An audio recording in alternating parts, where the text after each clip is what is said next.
Thanks for saying hi, Melanie. It's always hard to tell if these things are live or not. We just heard a little tiny bit of Scorpiana's Soul Song, created by Eric Deutsch, based upon my astro harmony notes of my beloved Anna's birth chart. It's her birthday today on Venus's day, so we get some flowers in the house and seasonal flowers at this. I love the kale that's here, and the ranunculus is like Anna's favorite star, favorite flower, star on Earth. But we do see here in the orchid the 5 petals, right? Which many of us associate with Venus, because as we know from Earth's point of view, Venus and the sun describe a pentacle or a 5-petaled rose in our zodiac. Yeah, the old rose before they were all modified through their breeding programs. I want to speak a bit about Venus today. I want to share with you why we started with this particular image that I'm going to put back on the screen now. Where are my buttons at? La da da dee dum. So this, yes, okay, cool. So this they call the descending god. That's in Tulum, right? Maybe I'll change our view and we can look at some other images as well of this god that they also associate with bees. And one of the ways Venus was seen to these amazing star keepers of that particular tradition was as wasp. I'm going to tell you why today, and I think it's going to help you understand a little bit about what you're seeing in the shapes that Venus is making as morning star right now. So we'll get around, we'll do a few different things, but let me zoom out here. And I just searched, by the way, wasp god at Tulum. All right. So here's some drawings, maybe what this looked like when it was more intact. There's actually many of these different so-called bee gods or descending gods at Tulum. You don't really see them in other places in the Mayan temples. It's another one. And there are some other traditions where you get to see images of this kind of like descending god shape, right? Let's just look at an image of, well, here's this temple of the descending god at Tulum.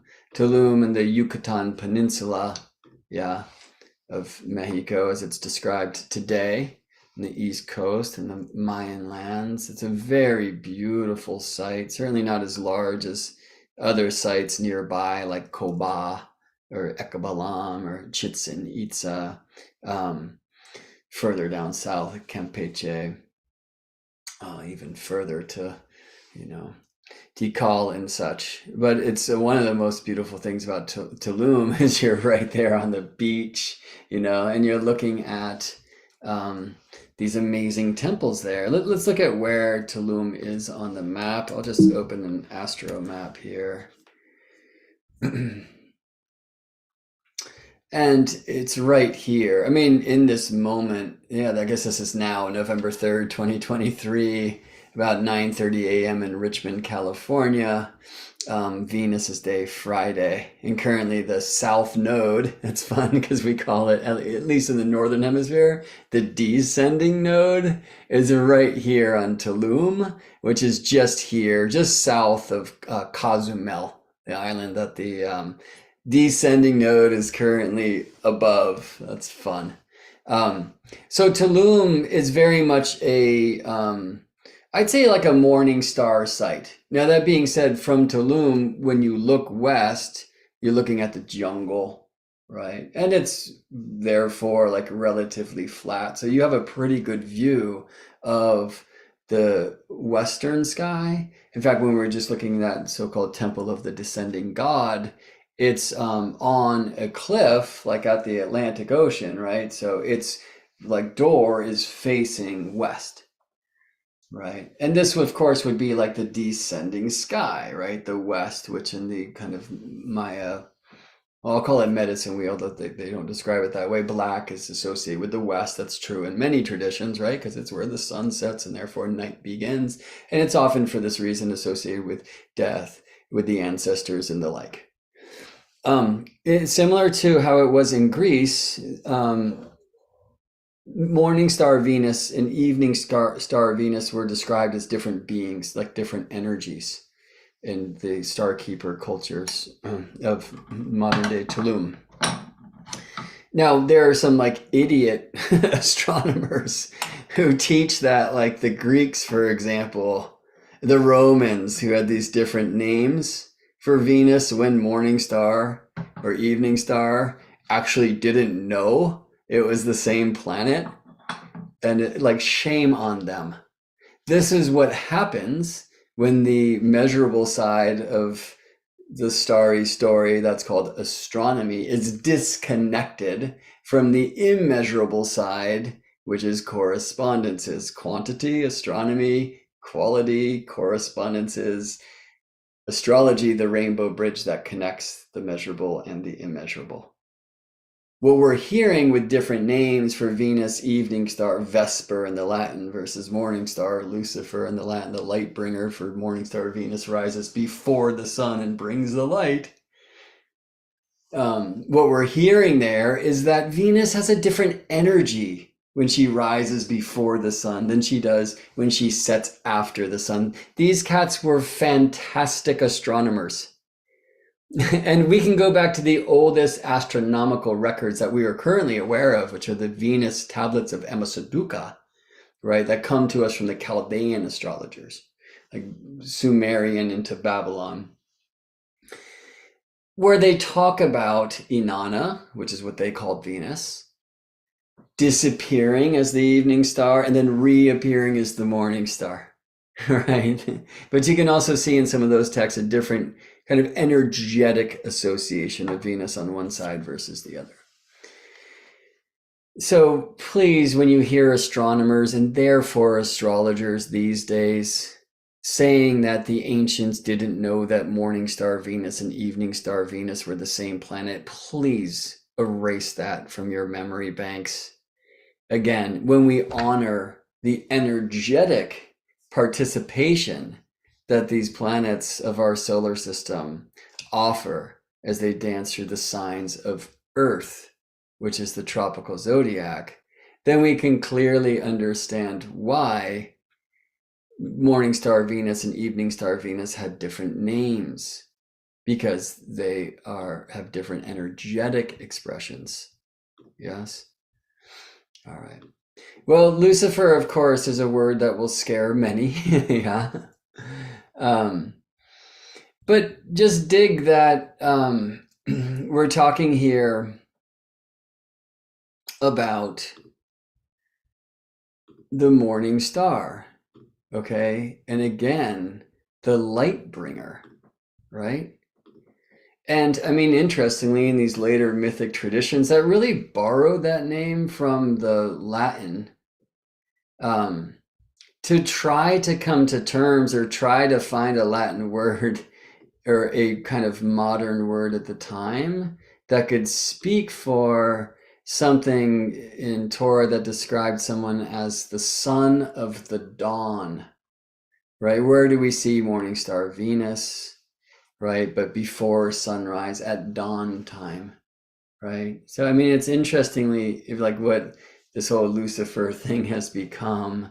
And I'm not trying to suggest you sign up for Luciferian worldview. Like, that's a whole different distorted trip in my point of view. But also, I would love to return like this name of this good name of Venus, I think. I don't want to take it too far, but Lucifer is also called the fallen angel, right? Well, I advise you, I'm recording this on November 3rd, 2023, with Venus very much a morning star. Let me show that to you in an astrology chart. Oh, you know what I can do here is I can change this house system to the sun on the 1st, okay? And let's, for the sake of not being overwhelmed, just look at visible beings, which of course are the 7 planetas, or the wandering stars, the luminaries, moon and sun, Mercury, Venus, Mars, Jupiter, and Saturn, right? Mercury and Mars certainly not visible at this time. They're just too close to the sun. They're under the beams, all right? This is more like what Venus was doing when my beloved Scorpiana was born. She has the sun and Venus about 10 degrees apart, a little bit more. And this is an image of Venus when she was 10 degrees on the evening star side of the sun, which interestingly is east of the sun. The sun sets, you look a little bit east of there, which is just above in the horizon. This is Venus returning to our view after going behind the sun. This is Venus's heliacal rise as an evening star. Here, we're well after Venus's heliacal rise as a morning star. I mean, I can just even go back then. Let's look at when Venus and Sun conjoined.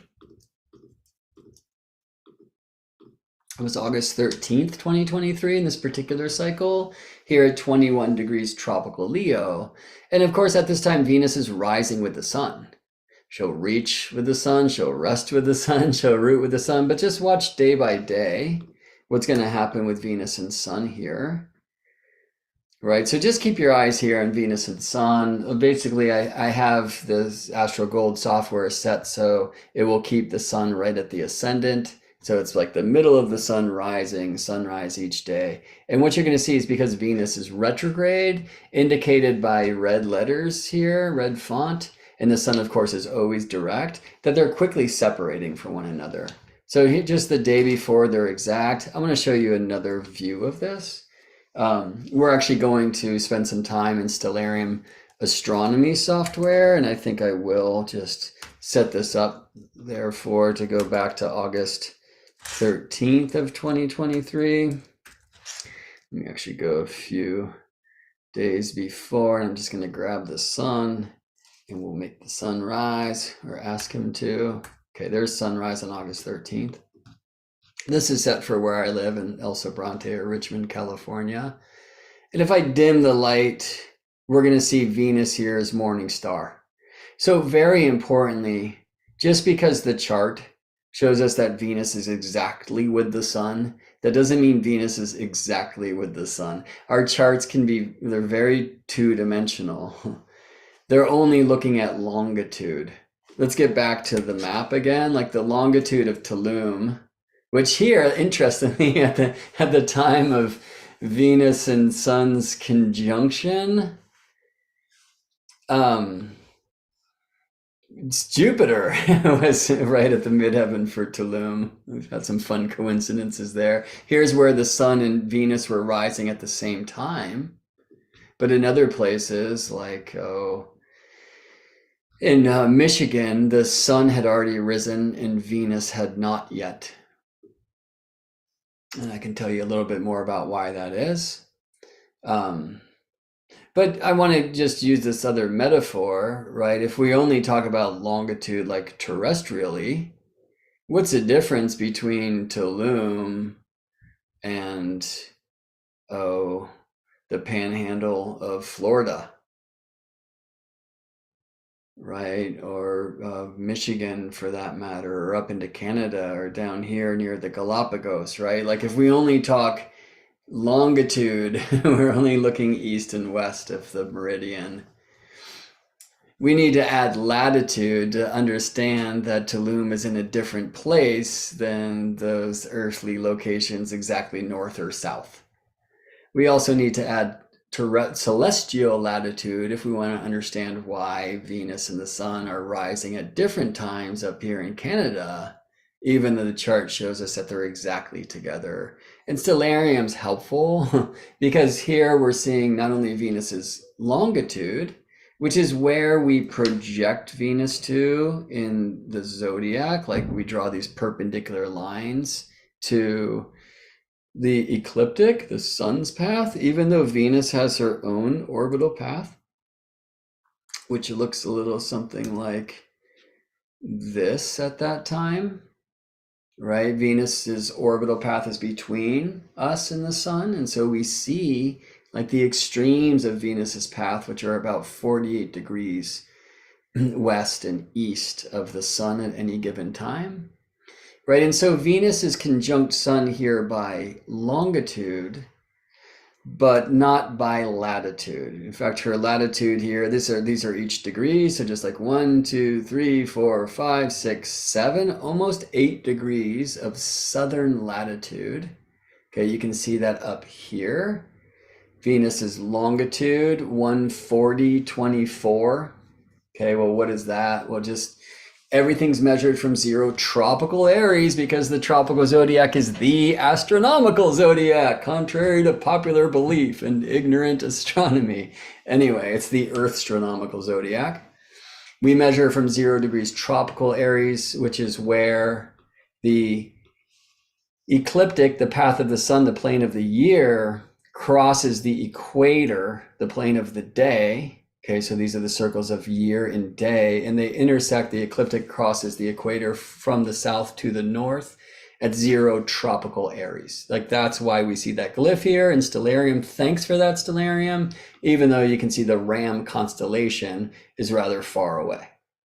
You might notice that the Fishes constellation looks a lot like an Aries glyph. There's a little riddle, a little secret hidden there, but that's not for today's jam. Today's jam, we want to honor Venus on Venus's day, and I want to talk about the descending god and the different shapes that help us understand why the Maya, it said, called Venus the wasp. She of many names. All right. So the moon, like I think a lot of us know this about the moon's path is different than the sun's. The lunar nodes, I'm circling one here, are where the moon's path, shown here in silver, and the sun's path, shown here in gold, intersect. This is in this moment on August 13th, the north node of the moon, right, where the moon's path crosses the ecliptic northward. So at this time, the moon, it's pretty cool. I like literally just saw a moon this morning on November 3rd, right here. She's actually a little bit closer to Castor, but there you go. The moon's in Cancer. Let me just show you right now. Moon at 22 Cancer. That's fun. Which, by the way, is constellational twins in our day and age. You can see the Cancer glyph here in stellarium astronomy software. Thanks to them. This is the north point of the ecliptic. It's where Earth's north pole is always leaning. These are 15-degree divisions of celestial longitude. All right, so that's 0 Cancer, 15 Cancer, 30 Cancer, which of course is 0 Leo, right? You see the moon here somewhere between 15 and 30, right? And I can go up here and see that the moon has a longitude of 109 and about a half. Okay, well, what is 109? It's 90 plus 19. Why 90? Because 30-degree signs. So 30 plus 30 plus 30 plus 19. Aries plus Taurus plus Cancer, 19, 24, Cancer. And this is a little bit of a different time than this. This is when the sun was actually rising here in Richmond, California at 6:22 a.m. This you can see is 4:15 a.m. I just tricked the world by asking AstroGold software just to keep the sun at the ascendant, even though it's not yet sunrise. All right, because I want to show you something beautiful about Venus, which we'll see a little bit of at the chart, but we'll see much more of over here. All right, so you can see also, we don't see it on the chart, especially when the lunar nodes aren't shown. The moon might be here like, you know, the second face of Cancer, but it just looks like she's right on the ecliptic plane. I have to like ask the software to let me know that the moon's longitude at the time, which we see on the chart, right? The moon's latitude, look, plus 5 degrees. Which basically, by the way, means that the moon at this time was square to her nodes. Let me show you that truth. Displayed moon sun nodes, right? So there you go, moon square nodes. How do I know? Because every month, the moon snakes above and below the path of the sun. This is called the draconic month, by the way, moon from north node back to north node, or from south node back to south node, all right? The draconic month, which is a little bit shorter than the sidereal or the star-based month because the nodes retrograde generally, right? So this is why the nodes are called the dragon's head and the dragon's tail, because every month the moon snakes above and below the path of the sun. It's also why we have great eclipse tales of dragons eating suns and moons and the like. All right. Well, I thought we were talking about Venus here. It's Friday. Look at the flowers. Yes, we are. Right? But importantly, just know this. The moon snakes about 5 degrees north of the ecliptic and 5 degrees south of the ecliptic by celestial latitude, which is north or south of the ecliptic. Longitude is where we are around the ecliptic as measured from 0 Aries, okay? And the moon exceeds 5 degrees just a little bit. And by the way, her latitude when the moon is conjunct one of her nodes, either ascending or descending, is 0. Because the nodes, by definition, are where her path crosses the sun's path. And the sun's path, the ecliptic, is where the latitude is 0, right? But then moon bends at her northern extreme, about 5 degrees north of the ecliptic, comes back to cross, and then 5 degrees south of the ecliptic. And the convention is north is positive and south is negative. Hey, I didn't make it. It's made by Northern Hemisphere folks, though, where northern latitude in the Northern Hemisphere means high in the sky, higher than the ecliptic, southern lower in the sky, ascending, descending. All right. We changed those names of ascending and descending node to north and south node to be more global once we set sail and got south of the equator and realized things work a little differently down there.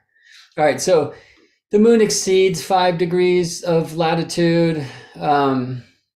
Each month when she squares the nodes, these are the squares to the nodes are where she is furthest from the ecliptic. The north node is where the moon crosses the ecliptic towards the north. Her northern bending squares the nodes, and she's about 5 degrees north celestial latitude when she's there. Venus actually can exceed that extreme latitude of the moon. Mercury and Venus alike can actually get more than 8 degrees away from the ecliptic. So let's look here. We have Venus at this time, celestial longitude of 140.5. What is that? Well, what's 140? Let's talk astrology. It's trine plus 20, right? Trine, a triangle, 120 degrees. So what's trine 0 Aries? 0 Leo plus 20. So this is 2025 Leo, see? And again, this I'm looking at 4:15 a.m. here, and this is 6:22 a.m. Now look at her latitude, minus 741 or 42, 60 minutes in a degree. So this is about 7 2/3 degrees south of the ecliptic. All right, and though we project Venus up to the ecliptic plane, as you say, she's just right there with the sun, Like you can see here, Venus's latitude, there's that 7 2/3 degrees south of the ecliptic. She maxes out about 8.5 degrees south or north of the ecliptic at points in her path, which you can see diverges from the sun's path, the heart of the zodiac, right? And this might be why, two things, why traditionally combustion, which very likely has to do with this red part of the sun's beams that rise before the sun and set after the sun, combustion of fire. The traditional astrological rule is within 8.5 degrees of the sun on either side, combust. Also, many modern astronomers define the zodiac. I can't help but laughing because they describe it wrong, but they describe it as a band of stars about 8 degrees above and 8 degrees north and south of the ecliptic. And that might have to do with those are kind of the bounds of Venus and Mercury's travel by celestial latitude. So when you see in the chart, Venus is conjunct the sun, and let me show you, this is retrograde Venus. So let's look at another brilliant astronomical tool called Solar System Scope, which offers us a heliocentric view of our solar system. I can just quickly find this August 13th time by bringing Venus between Sun and Earth, August 13th. Which amazingly, right, especially if we take the 20 out and just call this year 23, and 2, 3 is a 5, 8, 13, 5, 5, 8, 13 in the Fibonacci sequence that describes the golden ratio. Well, so does the Venus-Earth-Sun dance. Because from Sun's point of view, there are 5 of these Venus-Earth conjunctions. Let me just show you them. 1, 2, 3. I'm going to grab Earth instead, it'll be faster. 4, 5. Look at where the next one is. Back where we started. Drawing this pentacle, right? And those 5 kisses of Venus and Earth,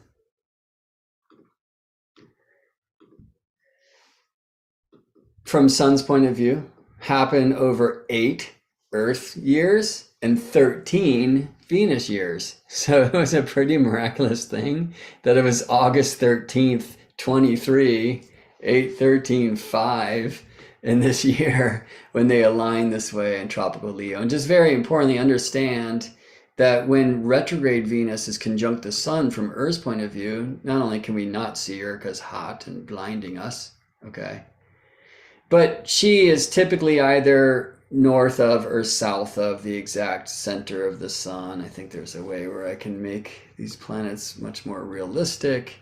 And then you can see that here if I align Earth and the sun. See how Venus is down south? And I say south because let me make them huge again. And you'll see that the North Pole of Earth is up here. All right, so that's the same thing that's happening here. This is south, right? And it's only in the signs of Gemini and Sagittarius where Venus is actually seen transiting the disk of the sun, because that's where her heliocentric or sun-based nodes, where Venus's path crosses Earth's path, live. And we already had our 2 opportunities for Venus transit, Venus visibly seen transiting the disk of the sun. You know, you need technology for this, but they were in June of 2004 and June of 2012 in Gemini. So even though Venus is conjunct the sun by longitude, she's not conjunct the sun by latitude. But please know this about retrograde Venus, or retrograde anything. In the middle of a planet's retrograde, it's closest to Earth. In this case, it's Venus from evening star, under the beams, passing Earth by, and then reborn as morning star. All right, let me show you right now. And I talked about this some yesterday. It was amazing to go out and see that this last night and this morning. Earth is currently, oops, that's not now. Hey, I'm out of control. Way out of control. Earth is currently passing Jupiter by. It's like here. So Jupiter is at perigee, closest to Earth. Earth is at perigove, closest to Jupiter. See, that's always the middle of a planet's retrograde in Earth's zodiac. That either means that planet is passing us, like Venus was passing Earth on August 13th, or we are passing slower planets like Mars, Jupiter, and the middle of the retrograde is that passing, and therefore closest in proximity, or thereabouts. It's not always exact, and that's because orbits are elliptical, not circular. All right. So let me just show you day by day here on a chart. And I'm just going to click through days. You know, maybe I'll just keep this chart thing on for those of you who really want to get like advanced. Looking at Venus's speed here, she's currently at this conjunction moving at negative 37 arc minutes per day. So retrograde means negative. Her latitude, she's south, that's negative in the convention, and going south daily, right? But let me just show you on the chart. Basically, you just see this. So this is from one sunrise to the next. Venus and Sun quickly separating from one another because Venus is retrograde, the Sun never is. And let me go back here, like what's actually happening here. Let's see, we got to August 31st. Happy birthday, Hillary. It's my sister's birthday. Here's August 31st, right? And now from Earth's point of view, Venus and Sun are like separated by that angle, right? Sun's always moving direct. That's just our experience of Earth's orbit about the Sun. But when Venus passes us by, she's retrograde, okay? So with Sun direct about 1 degree per day, in this case, Venus retrograde and very slow. Why does that mean? Because she's about to station direct 3 days after this time. The phase angle's increasing. Let's go 3 days later. Now black font, and here's a fun astrology thing, 12-12, right? 12-12 Leo. This is on September 3rd, sometime in the afternoon, Pacific time, I think, Venus stationed direct. About 30 degrees from the Sun. That's actually not the maximum elongation for Venus. I'm going to show you that here, because we're going to see something like way more dynamic happening, all right? And if I select the Sun, I can just go from... sadly, if I select the Sun, then it's showing all of these orbital paths. That's Mercury's in blue, it's Mars in red, the moon's in silver. But so focus, I'm going to keep them on so you can see Venus's green elliptical path here, okay? And just watch what happens as I move from one day to the next. If I select Venus, by the way, we'll only see her path. But I need to select the Sun if I want to use my little keyboard shortcut to go to the next day. This is August 14th. Look at the dates down the lower right. August 15th, right? So now my keyboard shortcut would just go from one sunrise to the next. And look at what Venus is doing. Okay, so here's September 3rd. All right, so in our chart wheel, we're seeing Venus and the Sun separate from one sunrise to the next. In our kind of heliocentric model, thanks to solarsystemscope.com, where you can play with this for free, it's amazing. Let me hide my camera because it might be hiding their logo up there in the upper right. Thanks to solarsystemscope.com. You can download this program, like a high def version, which this is, for like $10. I think it's great. Highly recommended. Right, so here we are on August 31st. Here's Venus stationed direct on September 3rd. It's not like anything happened with her in space. What happened is like she's just finished passing Earth by. There's like passing cars on the highway. There's weird retrograde, illusions, quote unquote, that happen as a result. And once the passing's done, now we can see that everybody's just moving forward. And Venus moves forward at a greater speed. But from Earth's point of view, you see as she does this, she's going to elongate from the Sun. This angle is increasing until a certain point. And then that angle will begin decreasing. This is, it's actually beyond the max. The maximum elongation in this particular cycle was October 23rd.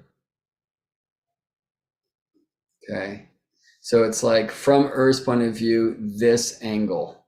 And in this particular cycle is about 46.5 degrees, like semi-square, okay?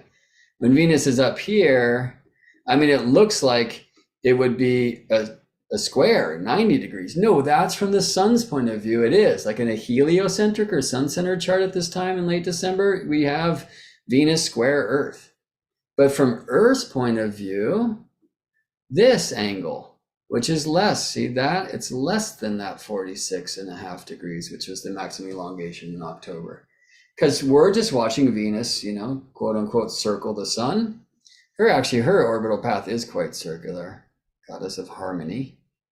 So at some point, she's just disappeared back beneath the beams, okay? And I'll speak about more of that in like the full Venus cycle and other Fridays.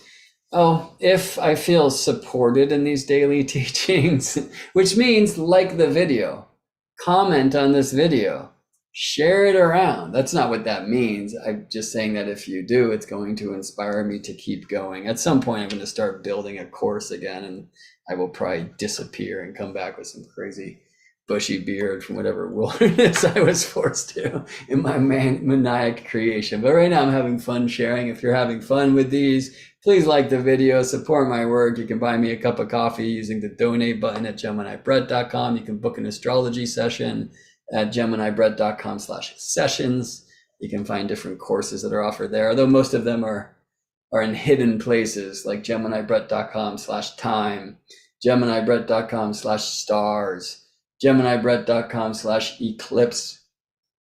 I'm just watching the kids down here at the elementary school playing softball. Some girl just gave that ball a whacking, straight up home run. So not sure who you are, but keep swinging that bat, sister. All right, cool. So let's go from here. Here's Venus station direct. Now, I mean, in some senses, she's like set the controls for chasing the sun down. However, her motion at this time is 0 degrees, right? So the sun moves about 1 degree per day. The sun's going to be distancing himself from Venus until Venus is able to accelerate and match the speed of the sun. And that's what happened on October 23rd. So as I'm going through the days, you're just seeing this phase angle between Venus and sun increase, right? So here's October 23rd. This is this 46.5 degrees. Venus's maximum elongation in this particular cycle, she can get out to 48. Let me show that to you. Oh, here. We're just going to keep going from one sunrise to the next. Here's Venus. Let's get Venus's name next to her. Oh, that's not the spot I want. Should I make Venus larger? No, I don't think so. We'll just put her name there, and maybe I'll like circle Venus as well. All right, so Venus, just check Venus out as we move from one sunrise to the next, and I'll go to October 23rd. And you're gonna see Venus now at that kind of furthest, I gotta zoom out a little bit. It's like Venus is rising so far before the sun at this time because she's at this maximum elongation. That's one of the reasons, by the way. So you can see her just at that very extended part of her orbit from Earth's point of view. Let's do that here again. So October 23rd, 23.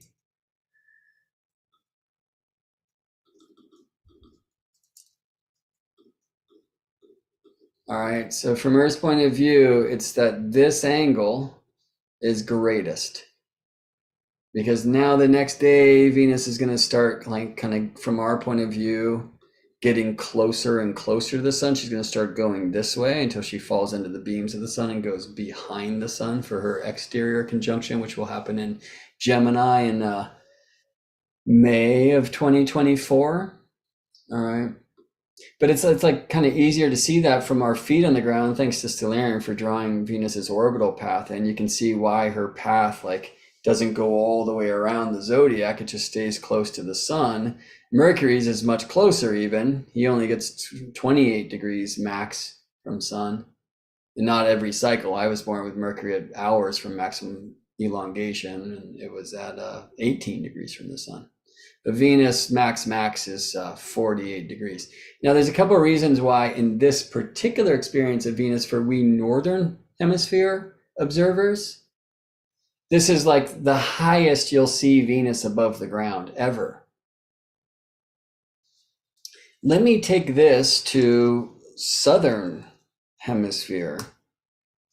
You know what? I'm just going to go south. And let's say we're riding the back of a whale at the same distance south of the equator than I currently am north. And here in the Richmond, California, 38 north of the equator, same sky as Athens, Greece, and many other amazing places.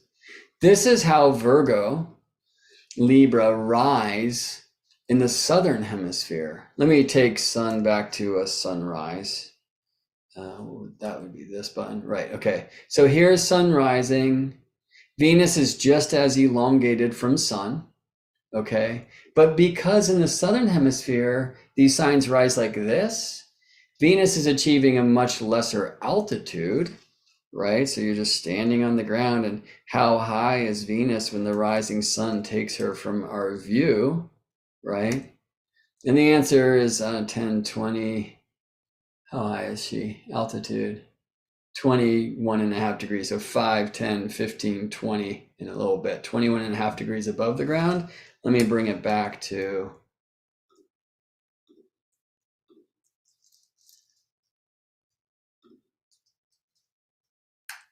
is October 23rd.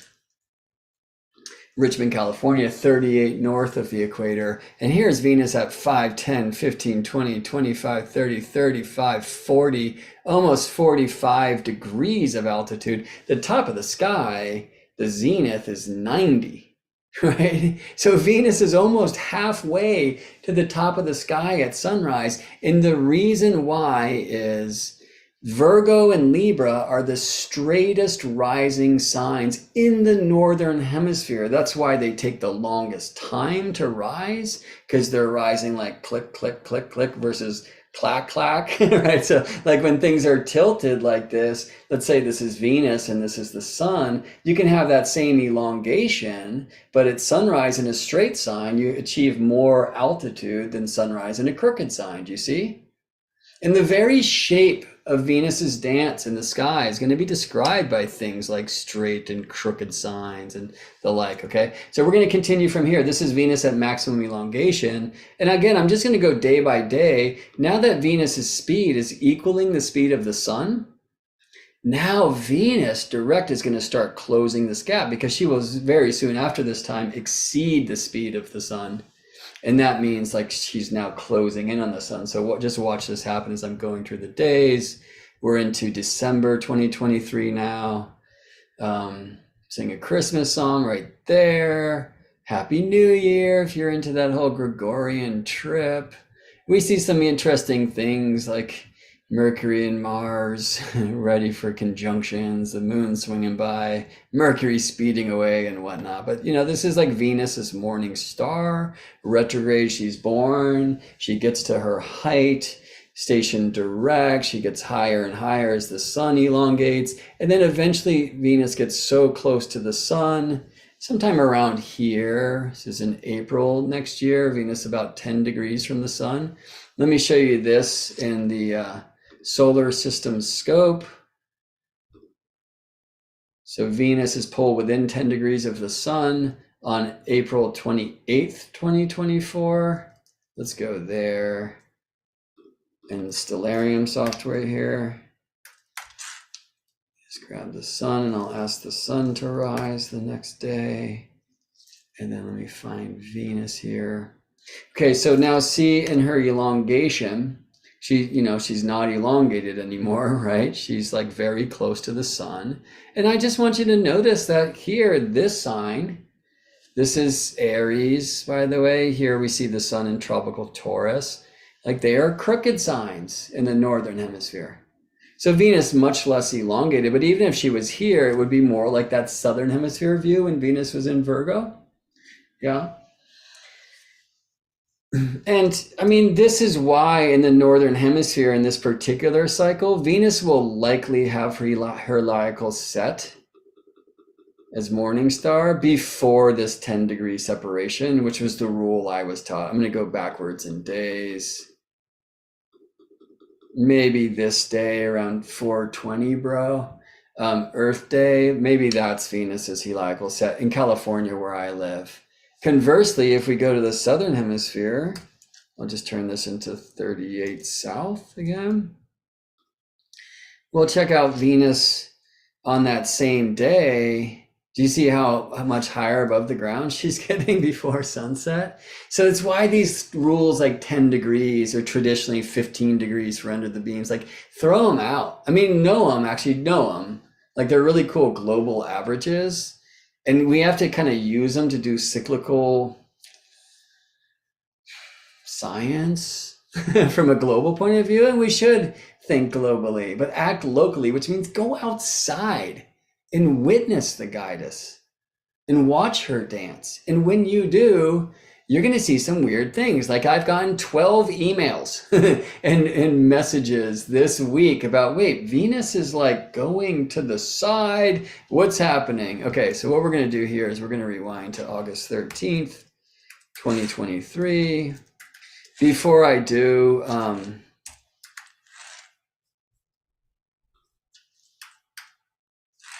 I want to also, however, hold on, I want to go back to the Northern Hemisphere. All right.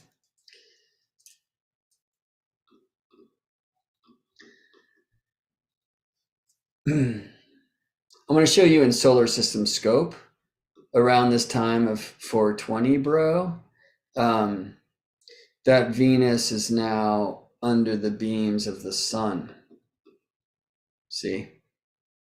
So she's literally going back behind the sun where we can never see. Venus disappears for like 2 to 3 months, and then she'll pop out on the other side after her exterior or superior, which means above the sun conjunction. So she'll be coming back to us in like late June or July, and it depends where on Earth you're looking from. Okay, so I'm going to stop doing like northern, southern hemisphere and whatnot, and instead talking about like 5 different cycles of Venus. Let me show you only Venus in the sun here. Displayed. Well, I'll do Inanna, which I have for Moon, Venus, and Sun. I'm going to go back to the Venus-Sun conjunction. So this is August 13th, and then let's see what happens if I play this. If I remember, there's like a weird glitch that will happen once Venus comes to conjoin the sun, which is her heliacal set, and then she becomes an evening star after that time. So here she's rising before the sun, right? Everything rises, reaches, and rests this way in the chart. These Moon Venus conjunctions in the shamanic astrology tradition are called the moon gates, when Inanna descends through the gates towards the underworld, which is actually her getting close to the light, because we then go blind to Venus. So here's the exterior conjunction in Gemini. And yeah, this is like this weird glitchy thing that happens here. Let's see if, yeah, no, but we're past it. All right. So here I'm still looking at sunrise. I would do sunset if I could. So we could see that Venus is now elongated as an evening star, but just turn this thing with your face, put the sun over here at the descendant where the sun sets, and you'll see Venus elongating this way. But more importantly, what I want to do is I want to look at just 5 different Venus, sun, morning star Venus shapes from one place on Earth. And I'm going to choose Richmond, California. Same sky as Athens, Greece, same distance north of Earth's equator. Here's the next Venus Sun interior conjunction, pretty close to the equinox point. So this is March 22nd. Let's just watch. I'm going to do 3 days at a time, so we're not here forever. So Anna and I are going to the beach. And there she is, elongating, now chasing the sun down, slowly descending. Do you see why Lucifer is the fallen angel? Okay, and then back behind the sun, and then we'll be born as an evening star. Let me go to the next Venus-Sun conjunction, Scorpio, 1st degree of Scorpio, last Venus-Sun, retrograde Venus-Sun conjunction in Scorpio in our lifetimes, because the Venus star slowly retrogrades. But let me just go 3 days at a time. Venus elongating, Venus slowly descending. We see her going back to go behind the sun. See the fallen angel, Lucifer, the light bringer, the morning star, falling into the sunlight day by day by day.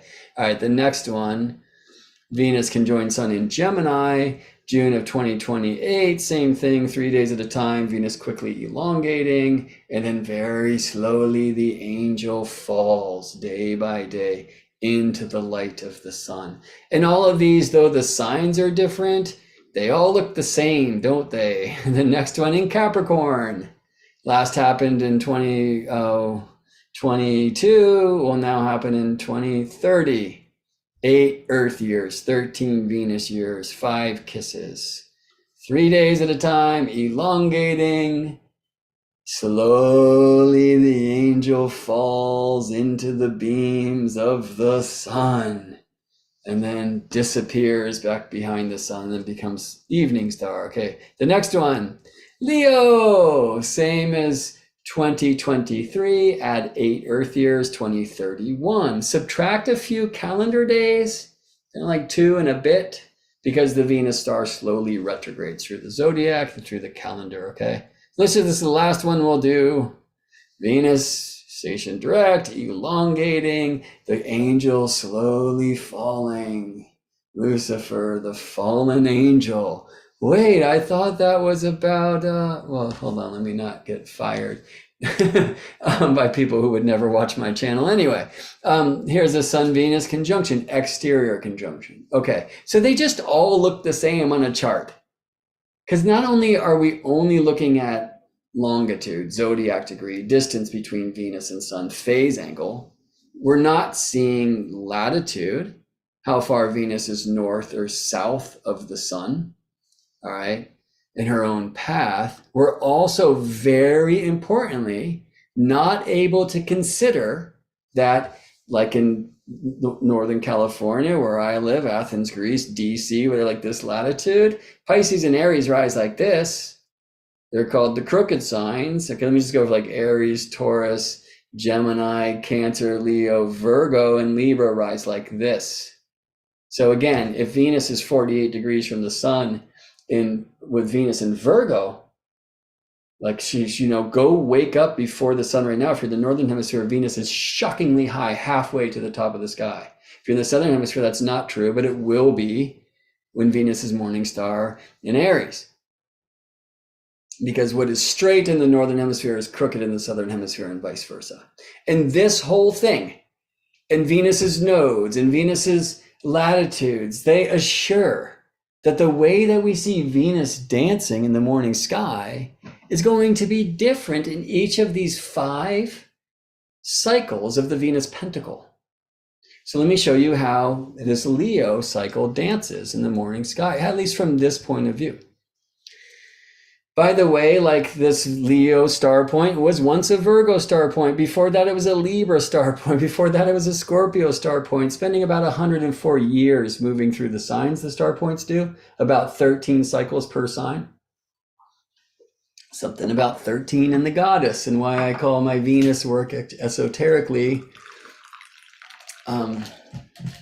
well, many things. I almost just said one out loud, which I don't want to, but I speak often about the 13 petals of the flower, or the 13 fragrances of the 5-petaled rose and such. All right, so let me just go here. We're at August 13th, and we're just going to go one sunrise to the next. I'm going to take the orbits away, and we're just going to keep our eyes on Venus and watch this beautiful dance that she traces. Actually, what happens if I push now?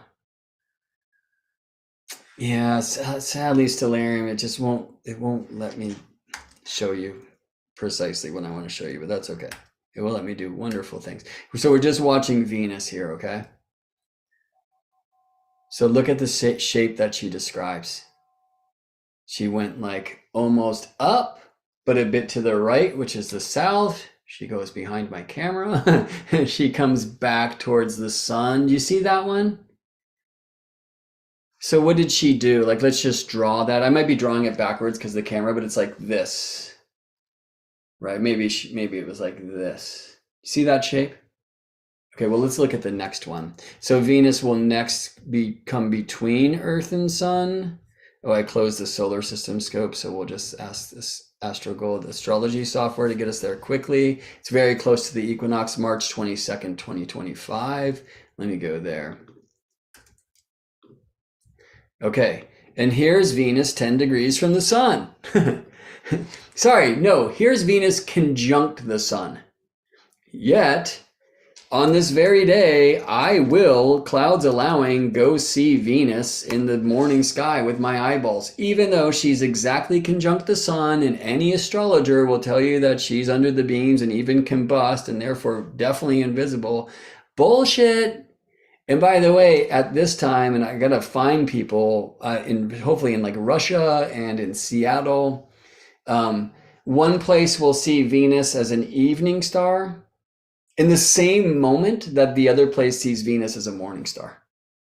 Why? Celestial latitude. So distancing ourselves from the ecliptic. Here, Venus has a latitude of, well, that's the sun's, I'm like 0? What? No, that's the sun's latitude. Venus, 8.5 degrees. See the potential definition of combustion.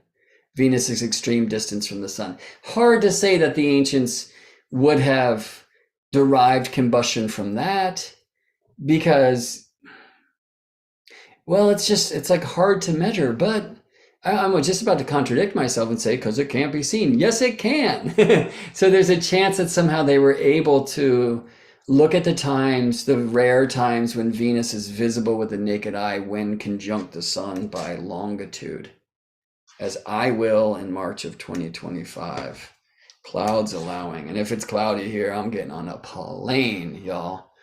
All right, because my next opportunity for this will pretty much be 8 years later. So let's just watch from one sunrise to the next. We're going to keep our eyes on Venus here, who now is well elongated from the sun by northern latitude, celestial latitude, north of the ecliptic, and therefore favorable for northern hemisphere observation. But in a crooked sign, just look at how Aries, yellow here, is rising. It's like, right, northern hemisphere. In the southern hemisphere, it's straight. All right, so I'm going to go from one sunrise to the next, and we're just going to watch the dance of Venus. Yada-da-da-da-da, this button. Okay, very different thing. Look at that. She's going sideways and actually kind of up. And then just dive bombing straight down. By the way, this is Venus in Virgo, which in our day and age is aligned to the celestial lion. Here's the Libra point, right? So we're at equinox 2025. This is the most, and I got to set up like a day by day time lapse of Venus's morning star just before sunrise at this time, and like note to self in 2025. This is Lucifer as the fallen star. This is why Venus is said to be in fall in Virgo. I believe, I know it's an astronomical thing where the morning star is Lucifer is just falling vertically down, one sunrise to the next. Look at that. Okay, now that wouldn't be true in Sydney, Australia, but it would be true in Babylon. In Rome, even more so. All right, so let's go to the next Venus morning star dance. By the way, the evening star dances, they have 5 particular shapes as well. Here's Venus next between Earth and Sun in Scorpio, October 23rd, 2026. Notice that was the elongation of the calendar date of the elongation in the Leo cycle. There's something very important about that. Anyway, so here at this time, Venus conjunct Sun. Again, Venus has some southern latitude, not as much as the other time, 6.5 degrees, pretty much though. But here, like very straight sign. Okay, let's watch Venus's dance from one sunrise to the next. And it'd be really beautiful if I could trace this path. I'm trying to figure out how to do that. I can put in the same clock time and draw a shape here in Stellarium, but clock time doesn't work. I don't know. I have seen some like Guy Otterl show these different shapes drawn out. Band and conjunct the sun. Okay, see, it's just a very different path. Let's go to the next one. Venus will next come between Earth and Sun in the sign of Gemini, June 1st, 2028. Oops. Okay, there you go. Let's go back to sunrise. So here, Venus, very like not too distant from the sun by latitude, only less than a degree away, and it's because one of Venus's heliocentric nodes resides in the sign of Gemini. As much as I want to share about that right now. So let me just show you the shape of this morning star Venus path from June 1st, 2028, this Gemini cycle. Shooting out there towards the south, popped off the screen, very high in altitude. And you know, it's when Venus is, yeah. I'm intrigued to know when she achieves the highest. And here's that kind of like straight up fallen angel, almost vertical dive again. But now see how it's getting more lateral. Okay, we're going to do one more. Venus coming between us and the sun in Capricorn in January 6, 2030. Okay, let's go to sunrise. So here Venus is elongated north by latitude, right? Capricorn kind of has like an average rising as far as crooked and straight. And let's just go one sunrise to the next, and we're keeping our eye on Venus here. I guess I could do this and trace Venus. Look at how like lateral that one is. Right? Like she's just moving sideways. That's super cool. Kind of the coolest one. And now she's gonna like have more of a vertical thing, but a much shorter vertical thing than in other patterns. And then let's go to August of 2031. And we'll see another Leo cycle, right? The next Leo cycle. So here's Venus kind of straight up and pausing there. And then starting, this is what some of you have been messaging me about. Is Venus moving like towards the right? So Northern Hemisphere experience, yes. But then we'll move back like almost straight to the left or straight to the north as chasing sun to go under the beams. All right. At some point, I have found them before of people who have created some graphics of these different like shapes of the Venus dance.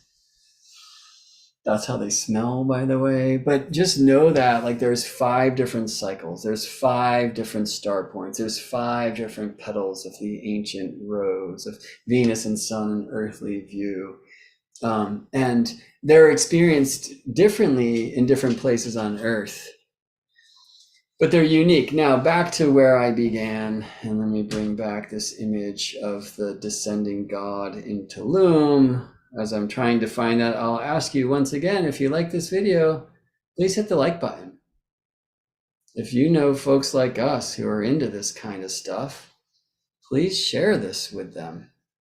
If you'd like to support my work, GeminiBrett.com is a place where you could book a session. Or hit the donate link, and I sure would appreciate it, but I'm so appreciative of the gift, the present of your presence. So here's this descending god in Tulum, right? And again, this like temple of the descending god, see him there? I was so fascinated to see this. Now, first of all, again, that door is facing west. So there's a chance they're watching Lalok. And one of the languages, not the Mayan language, okay, but like in the Mexica language, Lalok is like the evening star Venus, where Quetzalcoatl is the morning star Venus. In the Maya place, the Quetzalcoatl would be Kukulkan. And then evening star, I'm not sure, but eventually Lalok came to the Mayan tradition, and maybe was chalk. I mean, like that, you know, I'm out of bounds here. Something I would love to know more of, please teach me. Tulum, very importantly, like it's on the Atlantic Ocean, like it's a morning star site, right? Like you have that perfectly flat horizon looking east. I mean, generally speaking, it's pretty flat towards the west as well, because it's jungle, and you're going to have less issues with like fog on the jungle side, but you know, in the tropics, like fog isn't really a word, right? So I wonder if, you know, when you're looking at that temple and this descending god, you're looking east. My feeling is that I'm probably on both sides, watching these different descents of the fallen angel, of morning star Venus. And the evening sky, it's different. The evening sky, she rises very slowly. It's like the ascending angel, and then she descends quickly. The morning side, she rises quickly and then descends slowly. And for me, that's the fallen angel. That's this descending God. And why the wasp? Because of these different beautiful paths Venus describes as we watch her from one cycle to the next. And every fifth cycle, which is 8 Earth years or 13 Venus years, you'll see a similar shape. Right? So right now we can experience the shape of a Leo cycle, and we can see it again in 8 years. However, like when I was born, this Leo star point was in Virgo. 100 years before that, it was in Libra. And if Venus is rising in Libra, she's going to describe a different shape than in Virgo than in Leo. So not only the shapes that they do repeat every 8 years, but they're slightly different and they're always changing. And we have shapes in our era that are different than the shapes in our grandparents' era. They're uniquely ours. And in a sense, they kind of repeat about every 1200 years when the star moves through a sign. More of that. Well, hold on. No, it would be the stars moving 144 degrees.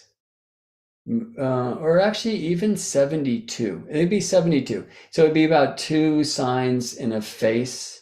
So it'd actually be about every 250 years we have the opportunity to experience similar shapes to the ones that we are now.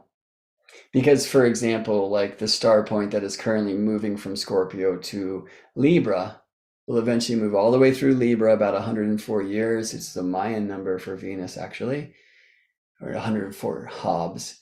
And then all the way through Virgo, another 104 years. And then, right, like and then in about halfway through Leo, and it'll be where it is now.